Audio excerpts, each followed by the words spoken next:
பிரியமானவர்களே, இன்றைய வேத வார்த்தை நீதிமொழிகள் 3வது அதிகாரம் 9 12 வரைக்கும். ஸ்தோத்திரிக்கிறோம் ஆண்டவரே, ஸ்தோத்திரம் ஐயா. உன் பொருளாலும் உன் எல்லா விளைவின் முதற் பலனாலும் கர்த்தரை கனம் பண்ணு. அப்பொழுது உன் களஞ்சியங்கள் பூரணமாய் நிரம்பும், உன் ஆலைகளில் திராட்சரசம் புரண்டோடும். ஆமென். ஹல்லேலூயா.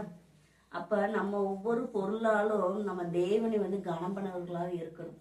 நம்ம எந்த பொருள் எடுத்தாலும், ஒரு சம்பளமே வாங்கினாலும் அதுக்கு நமக்கு அதுக்குள்ள தஸ்ம பாவனத்தை தேவனுக்கு நம்ம கொடுக்கறவங்களாக இருக்கணும்.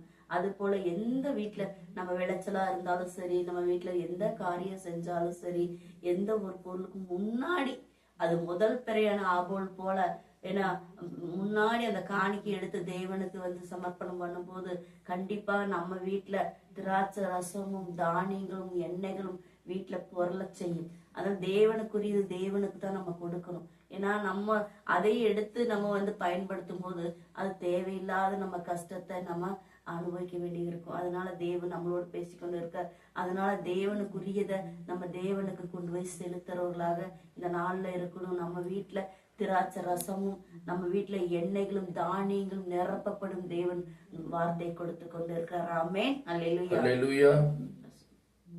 என் மகனே, நீ கர்த்தருடைய சிற்சியை அற்பமாக எண்ணாதே.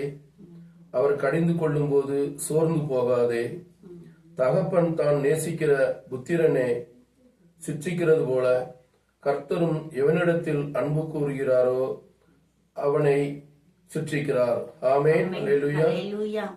ஏன்னா சில நேரம் தேவனுக்கு நம்மள கடிந்து வார்த்தை சொல்லுவாரு. அப்ப அது நம்ம தகப்பன் நம்ம நல்ல பாதையில போகத்தான் சொல்லி கொடுப்பாங்க.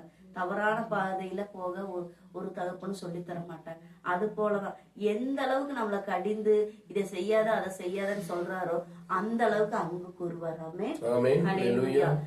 ஏன்னா நம்மள யாராவது கடிந்து பேசுறாங்கன்னா அதுல நம்ம தவறா எடுத்துக்க கூடாது. நம்ம தாய் தகப்பன்னு நம்ம நன்மையான பாதைகளுக்கு தான் கற்று தருவாங்க. அதனால இதையெல்லாம் நம்ம எண்ணி இந்த வார்த்தை பார்க்கும்போது நம்ம அழகா தேவன் பேசுறார். ஏன்னா நான் கடிந்து பேசும்போது சிக்கும் போது நீ சோர்ந்து போகாத மகனேன்னு சொல்றாரு. அப்ப மகனே மகனே, இன்னைக்கு யாராவது சோர்ந்து போறீங்களா? கவலைப்படாதீங்க. தாய் தகப்பன் பேரு என்ன சொன்னாலும் அது உங்க நன்மைக்காக தான், உங்களோட ஈவுக்காக, நன்மையான ஈவுக்காக தான் சொல்லுவாங்க. அதனால தகப்பன் பேசிட்டாரு, தாய் பேசிட்டாங்க, யாராவது சோர்ந்து போனீங்கன்னா இந்த நாள்ல கூட இந்த வார்த்தை உங்களுக்கு தான் கடந்து வருகிறது. ஆமென். அல்லேலூயா. தேவன் என கடிந்து பேசி அவர் மேல் அன்பு கூறுவாராம். ஆமென். அல்லேலூயா. என கடிந்து பேசினாலும் அன்பு கூறுகிற தேவனாய் இருக்கிறார். ஆமென். அல்லேலூயா.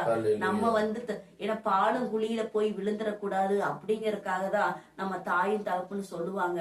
அத காது கொடுத்து கேட்கறவங்க என்ன சொல்றாங்க, ஏன்னா நம்ம நன்மைகளை யோசிக்கிறவங்க தாய் தகப்பன் தான் யோசிக்க முடியும், யாரும் யோசிக்க முடியாது. ஆமென். அல்லேலூயா.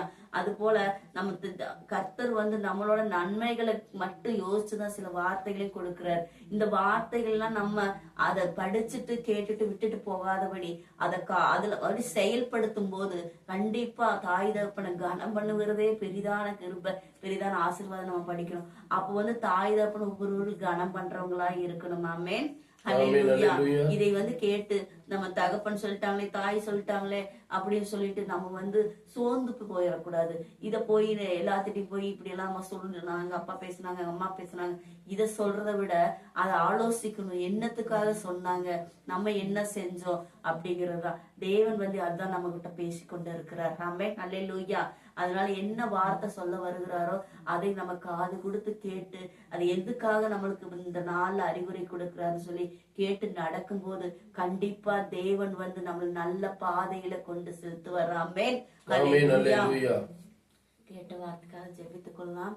சோத்திரம் ஆண்டவரே, தகப்பனே கர்த்தாவே சோதரிக்கிறப்பா, தகப்பனே கர்த்தா சோதரிக்கிற இந்த நாள்ல கூட தகப்பனே முதல் பிறையான காரியத்தை கர்த்தருக்கு செலுத்தும் என்று தகப்பனே கர்த்தாவை கனம் பண்ணும் என்று சொல்லியிருக்கீங்கப்பா. ஒவ்வொருத்தரும் தகப்பனே உமக்கு கனம் என்ற பிள்ளைகளாக மாறும்படி நாங்க ஜெபிக்கிறோம் ராஜா. இந்த வேலையில கூட ராஜா சோதரிக்கிறோம்ப்பா. தாய் தகப்பன் திட்டாங்க, ஒவ்வொரு பிள்ளைகள் தகப்பனே மனம் கசந்து இருக்கிற பிள்ளைகளுக்காக ஜெபிக்கிற ராஜா. தகப்பனே இந்த வேலையில கூட யாரெல்லாம் தகப்பனே தாய் தகப்பன் திட்டாங்கன்னு நினைக்கிறாங்களோ தகப்பனே அவர்களுக்கெல்லாம் ஜெபிக்கிறோம் ராஜா. திட்டுவதே அவர்களோட ஆசீர்வாதத்துக்காக தான் என்று அறிந்து கொள்ள தகப்பனே பிள்ளைகளுக்கு ஞானத்தை கொடுக்கும்படி ஜெபிக்கிறோம் ஆண்டவரே.